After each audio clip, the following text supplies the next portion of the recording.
Hi అండి. Welcome to Soujanya kitchen. ఈరోజు tip వచ్చేసి మనకి ఇంట్లో వెండి పట్టీలు, వెండి సామాన్లు కానీ ఊరికే నల్లగా అయిపోతూ ఉంటాయి కదండీ! వాటిని క్లీన్ చేయటానికి మనం షాప్స్‌కి మెరుగు పెట్టడానికి ఇస్తూ ఉంటాం. కానీ అలా కాకుండా ఇంట్లోనే చాలా ఈజీగా క్లీన్ చేసుకోవచ్చండి. అది ఎలాగంటే ఒక బౌల్‌లోకి 2 టేబుల్ స్పూన్ల వెనిగరు, 1 టేబుల్ స్పూన్ వంట సోడా వేసుకొని కలుపుకోండి.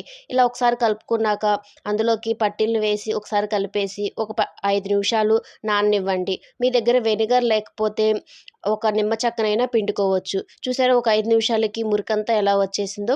ఇప్పుడు పట్టీలని తీసి ఒక పాత బ్రష్‌తో కొంచెం సోప్ రాసి ఇలా చక్కగా 2, 3 నిమిషాలు రుద్దుకోవాలండి.